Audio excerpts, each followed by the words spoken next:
De regreso, una producción del programa de egresados de la Universidad Nacional de Colombia para UN Radio.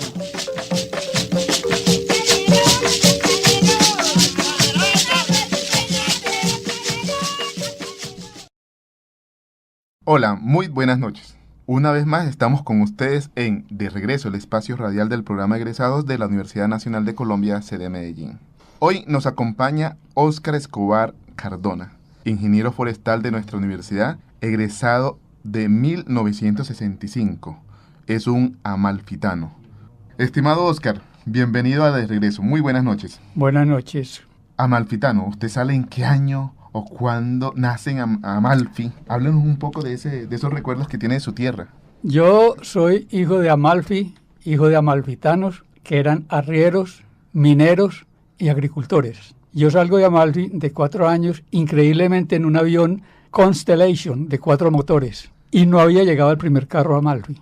¿Cómo así? ¿Era la única comunicación que había entonces? Tenemos un aeropuerto que todavía existe a orillas del río Riachón. Es una vega muy bonita y esa vega supuestamente era de mis abuelos. Pero hoy no me queda ni un centímetro cuadrado de tierra allá en Amalfi. ¿Iba con frecuencia a Amalfi? No, ocasionalmente, porque eso está un poco, desde el punto de vista social, está un poco peligroso por la guerrilla. Pero sí me gustaría volver por allá a deshacer mis pasos. No tengo ni un centímetro de tierra allá, ni familiares siquiera. Estimado Óscar, háblenos un poco de esa salida suya de allá, cuándo llega usted a Medellín, y sobre todo vamos hablando también de por qué se dedica a estudiar o por qué decide estudiar ingeniería forestal. Yo soy modelo 1940, estuve viviendo en Amalfi 4 años, habría que salí de Amalfi de 4 añitos, y salimos en avión rumbo a Medellín. Llegamos a Olaya Herrera, y de ahí nuestro primer contacto con el Valle de Aburrá fue Envigado. En Envigado estuvimos viviendo 1 año, y yo entré al colegio a la presentación de las monjas francesas, con mis hermanas. Y yo recuerdo porque yo era como de los pocos hombrecitos que había entre tanta mujer, porque era un colegio de monjas. Pero bueno, yo estuve ahí 1 año. Después de ese año nos trasladamos a Medellín. En Medellín estuvimos viviendo en lo que se llamaba el Parque del Obrero, que es muy cerca al Parque de Boston, en el Sufragio. Y ahí estuvimos viviendo 15 años, en el Parque del Obrero. Luego de ahí nos trasladamos a media cuadra de la iglesia de Boston, en la iglesia del Sufragio, de los padres salesianos. Y ahí hasta que ya mi mamá se murió, mi papá también. Mi papá murió muy temprano, en el año 64, tenía 64 años cuando murió mi papá. Y yo estaba en 4º de carrera. Mi papá murió, mi mamá murió, entonces ya no justificaba estar viviendo allá. Entonces es una casa vieja, de muros, de tapia, y eso valía el lote, la casa no valía nada. Entonces se vendió y con eso ya lo poquitico que nos tocó ya. Yo me casé en el año 67, 66, 67, sí. Y ya me fui a vivir al otro lado del río. Al otro lado del río es por San Javier, La América, Calasanz, en Belén, todo eso por allá fui a vivir. Pero antes de yo irme a vivir a Belén, yo conseguí una beca con el proyecto de la FAO, Organización de las Naciones Unidas, Agricultural Organization, y tiene que ver con todo lo que es agricultura y alimentos y todas esas cosas. Entonces yo me conseguí, porque la universidad hizo un convenio con la FAO, y el convenio consistía en que preparaban gente nuestra con gente traída del exterior, gente que sabía más que nosotros en ese momento. Entonces yo era contraparte de un profesor que venía de Alemania, y entonces como contraparte tuve oportunidad de irme. Me dijo el director del proyecto, escoja ciudad, escoja universidad. Yo escogí la de Carolina del Norte. ¿Pero como estudiante? No, en ese momento estaba trabajando en la universidad. Entonces ya nos pegamos nos dimos un salto. Un salto muy grande. Un interesante ahí. Vamos un poco más despacio, bueno, estimado Óscar. Entonces, primera pregunta, ¿por qué decide estudiar ingeniería forestal? Yo todavía no lo sé. ¿Qué sucedió entonces? Uno por los recuerdos que tenía de Amalfi, o que había también. Al principio nos comentaba de sus inicios, de los familiares y su vínculo con el campo. ¿Por eso o por...? No hubo ninguna incidencia de que yo fuera hijo de agricultores, gente del campo, de mineros, de arrieros, nada de eso. Simplemente mis enseñanzas empezaron en un kinder en el Parque de Boston, el kinder de la señorita Cornelia. Después pasé a una escuela pública que era la Jesús Tobón Quintero. Ahí hice hasta 4º de primaria. hasta quinto de primaria. Y después pasé al liceo de la Universidad de Antioquia. El liceo de la Universidad de Antioquia era el que mandaba la parada en Medellín. Era de los mejores preparados. Allá hice todo el bachillerato y yo terminé en el año 59. Inclusive hace poco, hace 2-3 años, hicimos una celebración de 50 años de haber egresado de bachillerato. Reunimos 50 personas de 150 bachilleres que fuimos. Pero logramos reunir 50 personas, que eso fue mucho, porque ya había muchos muertos, había gente muy acabada. Yo me sentía joven. Porque yo veía a los demás tan acabados que dijeron, no sé, yo estoy enterito. Oscar, precisamente hablando del Liceo de la Universidad de Antioquia, tengo referencia de que es un espacio o fue una institución que marcó mucho, llamémoslo así, el liderazgo igualmente de sus egresados en la ciudad principalmente. Sí. ¿Usted qué recuerdo tiene del liceo? A ver, el liceo era, si no el mejor, pues era de los buenos que había, porque había el Liceo Marco Fidel Suárez, que ese era el oponente. Pero bueno, yo escogí ese liceo primero porque no tenía que pagar, era público. Y toda mi vida fue en entidades oficiales, entidades del sector público, en donde no tenía que pagar. Aquí en la universidad, cuando yo empecé mi carrera, no tuve que pagar nada porque me ganaba la matrícula de honor todos los años. Nunca tuve que pagar. En el liceo de bachillerato fueron 5 años. Tengo muy buenos recuerdos ahí en la plazuela de San Ignacio. De ahí ya teníamos unos vecinos, de pronto malos o buenos. Era la Facultad de Derecho de la Universidad de Antioquia, que eran los revolucionarios. Y cuando el tiempo de Rojas Pinilla, cuando lo tumbaron, ellos fueron los que nos fueron por nosotros y nos sacaron para hacerle oposición a Rojas Pinilla. Bueno, lo cierto es que los vecinos eran los de la Facultad de Derecho. Ahí estaba Iván Duque Escobar, que fue un líder del turballismo. Y creo que hasta familiar mío era Iván Duque Escobar. Pero bueno, eran abogados y entonces ellos nos cogían a nosotros como carne de cañón y nos ponían adelante. Y nosotros corrimos mucho, tiramos piedras, hicimos de todo, pero bueno, logramos salir adelante.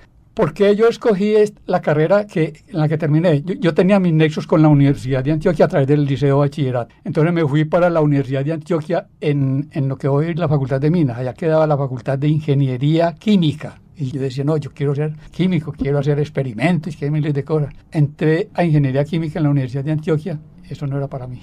Entonces ya supe de la existencia de la carrera de agronomía y la carrera de ingeniería forestal. Entonces cambié, perdí un año. Aunque no fue pérdida porque de todos modos tuve alguna experiencia, pero pasé entonces a la Universidad Nacional, salí de la Universidad de Antioquia, que también no me costaba mucho o nada, porque era por la declaración de renta de los papás, y mi papá no tenía pues grandes fortunas. Es otra de las historias también bonitas y es para los oyentes de dos instituciones hermanas, la Universidad de Antioquia y la Universidad Nacional, y factores en común como la Facultad de Minas, como lo acaba usted de mencionar, espacios en común y espacios de que se mantuvieron un instante y que las hacía precisamente, además de ser pública, las hacía hermana. Uh-huh. Pero listo, entonces, por alguna decisión que todavía no sabemos, escoge ingeniería forestal.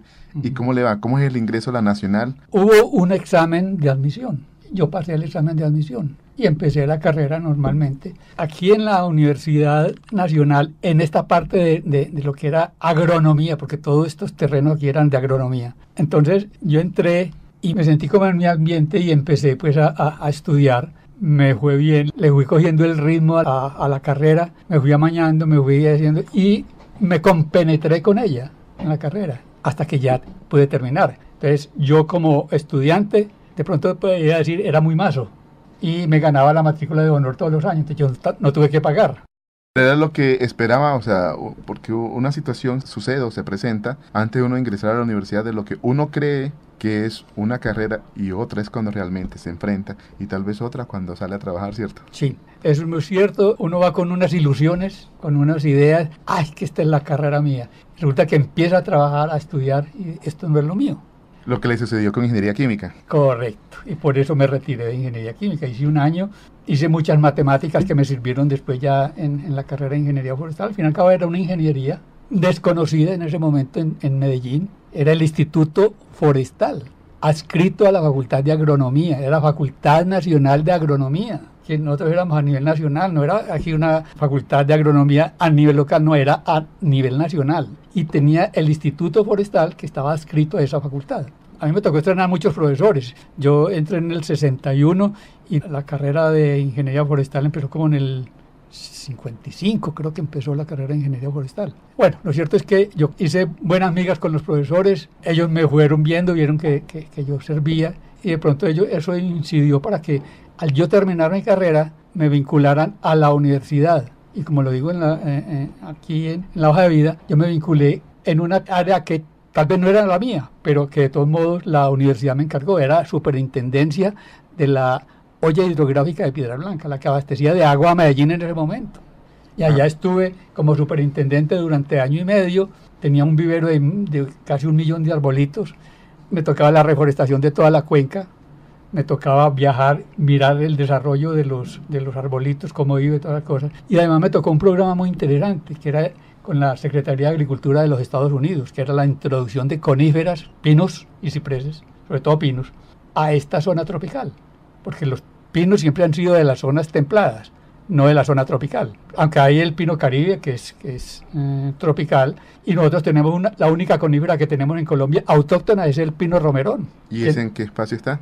Está en zonas frías. ¿En zonas frías? Sí. Entonces, en Piedra Blanca yo dirigí ese proyecto también, que era de la Secretaría de Agricultura de Estados Unidos, y nosotros teníamos 3 réplicas, una en Medellín, otra en Bogotá y otra en Cali. Si uno va al Parque Arví y ve tantos pinos, ¿esos pinos son autóctonos, se puede decir, de nuestra región? No, ni el ciprés, ni los pinos son nuestros.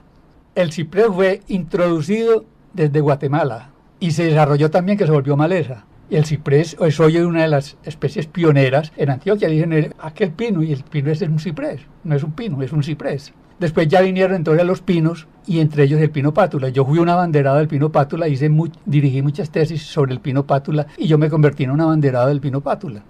Porque le veía como mucha potencialidad. En todos los aspectos. El desarrollo, el rápido crecimiento, la madera que servía. De pronto cogiendo algo que habían hecho en Chile con el pino radiata. El pino radiata es para Chile la madera de exportación número 1, para ellos. Y ellos inundan el mundo con su madera de pino radiata. Y no tienen sino el Eucalyptus globulus y el pino radiata. Con esas 2 especies trabajan y hacen maravillas. Y nosotros aquí con un montón de especies y no hacemos ni maravillas.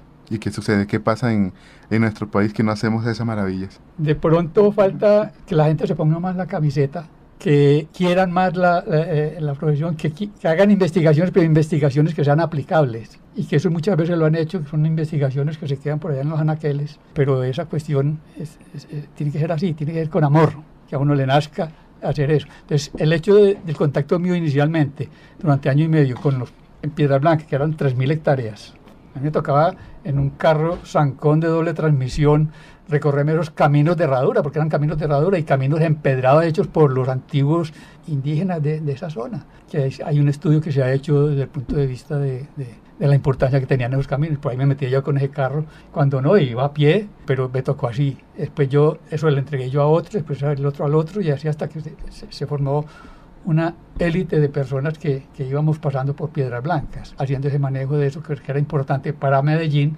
para las empresas públicas, para la universidad como centro de educación, porque allá llevábamos todos los estudiantes a hacer prácticas de silvicultura, de hacer ríos, de explotación forestal, de todas las cosas. Y Piedras Blancas hasta no hace mucho tuvo esa importancia. Ahora yo no sé cómo estará funcionando, pero Piedras Blancas sigue siendo allá lo que tiene la universidad. Yo no sé cuántas hectáreas serán. Lo que tiene la universidad es una forma de enseñarle en forma práctica a los estudiantes lo que es parte de la carrera forestal. Hace un momento usted mencionaba de que Piedra Blanca y su región era fuente hídrica para Medellín. ¿Aún lo sigue siendo? No, en ese tiempo era la represa de Piedra Blanca, entonces tenía su muro, pues su represa, y de ahí la canalizaban hasta la parte alta del batallón Girardot, en la parte alta allá. Allá había una generación eléctrica. La caída de agua desde Piedras Blancas hasta ese punto generaba electricidad, más el agua para el acueducto. Los filtros para el acueducto de Medellín eran allá, los filtros. Entonces, allá llegaba el agua, allá le hacían los tratamientos y después de ahí ya la distribuían. Entonces, inicialmente Piedras Blancas tuvo esa importancia. Después ya empezaron a hacer otras represas, hicieron la represa de la Fe y otras cosas, y ya Piedras Blancas ya no tiene importancia. En la represa, ahí está, creo que es Confenal, Confama, que tiene un hotel, y entonces sacan a los turistas a mirar ahí los arbolitos, que uno ya se los conoce. ya para uno no es una novedad, pero para gente que nunca ha entrado a un bosque, que no saben qué es eso, es una maravilla. ¡Qué aventura! pero para nosotros ya eso, digamos, perdió importancia. De todos modos, ahí ha habido muchas cosas con el Parque Arví, que son más o menos unas 2.000 hectáreas. También tiene mucha importancia desde el punto de vista de conservación y de enseñanza a las personas sobre lo que es el bosque, el medio ambiente, la ecología, todas esas cosas en un parque tan grande como es el Parque Arví. Oscar, ¿cuál es su especialidad en la ingeniería forestal? Yo me fui por el lado de la tecnología de maderas. La tecnología de madera tiene que ver con lo que es el procesamiento del árbol para sacar madera y las aplicaciones de la madera en distintas actividades, en construcción, en materias químicas para la producción de papel, por ejemplo, para la producción de resinas. Hay unos pinos que son muy resinosos, sacan resinas para la industria de pinturas, los tableros de partículas, el triplex, todo eso provienen de esos bosques, de la madera. Entonces, las aplicaciones son muy grandes y nosotros estamos todavía muy atrás y nos comparamos con los países más desarrollados. Cuando yo estuve estudiando allá, yo me di cuenta pues, de lo atrasados que estábamos nosotros y por eso quise venir aquí para tratar de hacerlo. Claro que ya con el tiempo se fueron desarrollando industrias como las de Barranquilla, las maderas del Darién, que explotaban todo el bosque de la zona de Urabá, el bosque del Catival, que era un bosque casi homogéneo, con unos árboles de abarcadura, entre ellos el abarco. El abarco, el cativo y todas esas cosas. Allá fue donde yo hice la tesis mía. Entonces eso yo aprendí lo que tenía que ver con esa tecnología, cómo procesar el producto del bosque, que era la madera, en otros productos agregados a productos industriales para sacar el mejor provecho del bosque. Actualmente está un poco descuidado la parte industrial de la madera. Ayer hubo una conferencia sobre un cliente que estuvo dirigiendo un proyecto que fracasó rotundamente en la costa pacífica del Chocó. Y nos mostró todos los problemas que hubo, que lo obligaron a renunciar, porque eso le hicieron bulla, vendieron el Chocó, que están acabando con el bosque del Chocó, que Vallasolano lo van a acabar, que Anují también. Entonces empezaron a hacer una serie de cosas en revistas, periódicos y todas cosas, que esa empresa, que era una empresa canadiense, dijo no más. Hablemos un poco de eso, precisamente le quería preguntar, Oscar, y es, ahorita usted lo mencionaba como la explotación del bosque, pero también es evidente cómo el clima, cómo el medio ambiente está cambiando, obviamente, porque hemos ido disminuyendo, llamémoslo así, el bosque, esencialmente. ¿Usted cómo ve esa explotación en este momento en el país? A ver, primero que todo yo no lo llamaría explotación porque esa explotación suena como feo, como explosión, yo diría aprovechamiento del bosque. Entonces, inicialmente no había mucha reglamentación y la gente prácticamente arrasaban con el bosque. Un ejemplo de eso era el corte a talarraza que había en el Bajo Calima, que era de cartón de Colombia, donde toda la madera servía para hacer pulpa mecánica y pulpa química para producción de cartón y papeles para sacos de cemento, sacos de azúcar, todas esas cosas.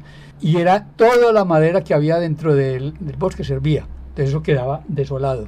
Y ellos hicieron un programa en donde se propusieron a recuperar ese bosque que habían arrasado, que era talarraza, y hacían cosas como estas, cercaban el bosque que habían acabado con él, le ponían unos avisos grandes que decía bosque en recuperación, silencio, y se iban recuperando, pero los colonos eran unas personas que no podían ver una varita de 10 centímetros, de 7 centímetros, porque esas las cortaban, no dejaban recuperar el bosque, la cortaban y iban y la vendían a Buenaventura o en cualquier pueblo por ahí, porque eso servía como tacos en las construcciones. Entonces, en este momento yo no sé cómo esté la recuperación de ese bosque del Bajo Calima. En Urabá, por ejemplo, el Catival, que era uno de los bosques más ricos que había, fue reemplazado todo para sembrar banano, la mayor parte. Entonces los cativales extensos que habían allá y muy bonitos y muy grandes, pues prácticamente desaparecieron. La tesis mía yo la hice allá en el río León.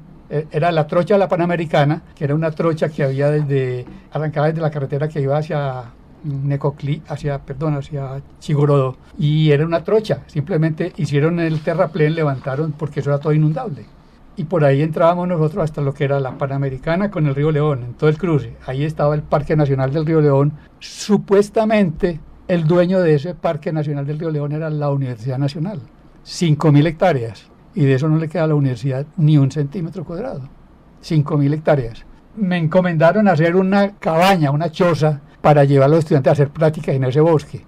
Yo cada 15 días viajaba a Medellín, Chigorodó, a llevar material para acabar de hacer la cabaña. La acabamos, hicimos 2 o 3 cursos de dendrología, ecología, en fin, varias cosas relacionadas con eso. Y de pronto llega y me llama a la casa el encargado de esa cabaña me dice, profesor, nos van a quemar el rancho. Me dicen que salga, que no quieren lastimarme, pero que le van a echar candela. Le echaron candela. Y hasta ahí supe yo de eso. ¿Quiénes le metieron candela? ¿Quiénes dieron eso? No sé. En todo caso, hay unas fincas ganaderas muy importantes ahí entre el cruce de la Panamericana con el León. Ahí está.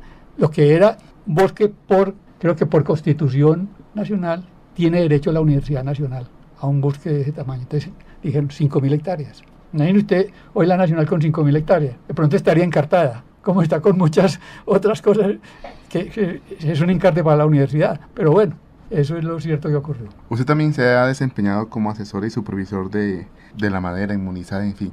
Cuéntenos un poco más dónde ha realizado esos trabajos y sobre todo si algunos son tan recientes o también tiene que hacer trabajos de verificación en madera antigua, no sé. Bueno, a ver, este programa me pareció muy interesante y es que en muchas partes de Colombia hay construcciones en madera, especialmente iglesias.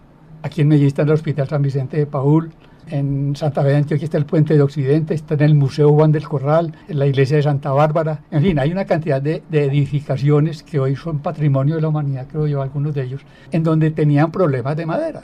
Entonces a mí me encargaron de que yo fuera y revisara de techo hasta abajo, de techo de arriba hasta abajo, todo lo que era madera y que diera el estado sanitario de esas maderas. En las iglesias del eje cafetero me tocaba meterme por los muros, subir hasta los campanarios, allá mirar la madera. Encontré en la iglesia de Circasia que los muros eran de este ancho, pero eran hechos en gualda y madera. Y el frontis, uno lo miraba y decía, no, es que esto es una cosa, perdónenme la expresión, es una berraquera, esto es una mole. No era mole, era una construcción de yo no sé cuántos años atrás, 100, 150 años atrás, hecha en guado y madera, toda afectada por el comején, por la broma y por los hongos.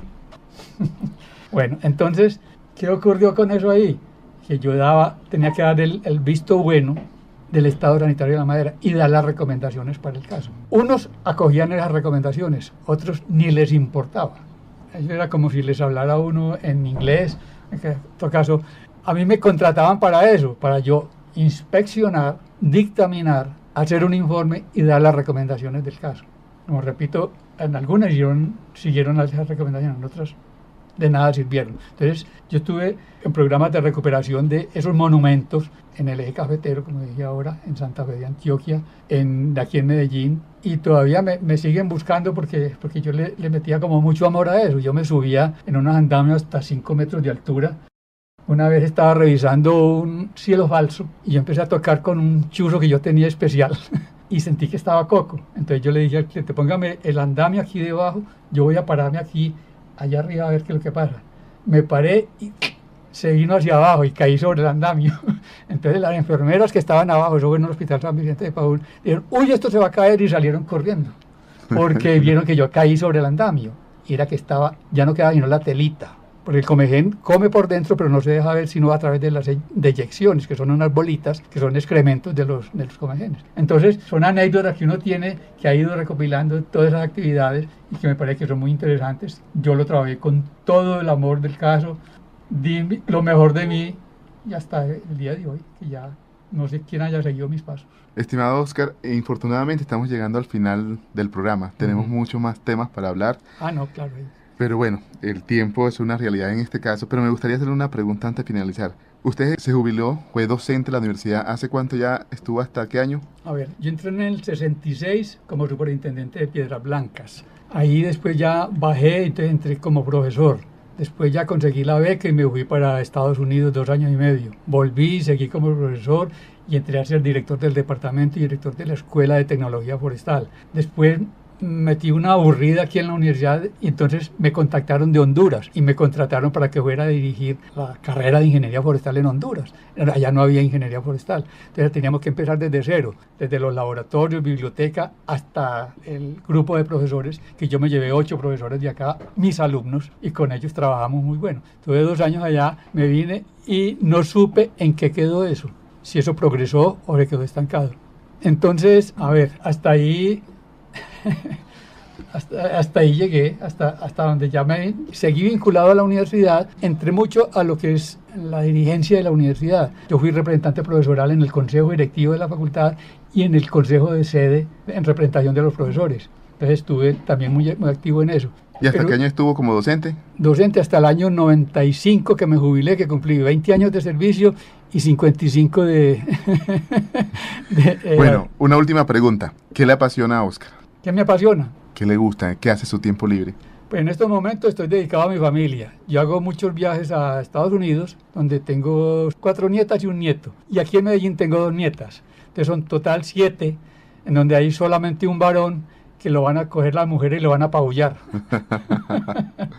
Pero esa es mi actividad, entonces yo, digamos, 6 meses por fuera, 6 meses acá, y últimamente me dediqué muy de lleno a tratar de sacar adelante la Asociación de Egresados de la Facultad de Ciencias Agrarias, ASECA. Yo lo saqué de por allá de unos anaqueles que habían olvidado, se llamaba Asociación de Antiguos Alumnos, entonces yo empecé a gestar todo eso hasta que logramos sacar y producir ASECA. Y hoy está funcionando, creo que va bien, y estamos para adelante, estamos haciendo patria. Estimado Óscar, muchas gracias por acompañarnos en el día de hoy. Hasta una próxima ocasión. Esperemos que nos vuelva a acompañar. Con mucho gusto, porque hay muchas cosas que contar. Eso es muy un cierto. abrebocas. Eso es muy cierto. Sí. Estuvimos con ustedes en la parte técnica, Jorge Iván Benjumea. Y quien les habla, Norberto Terraza Márquez. Hasta una próxima oportunidad.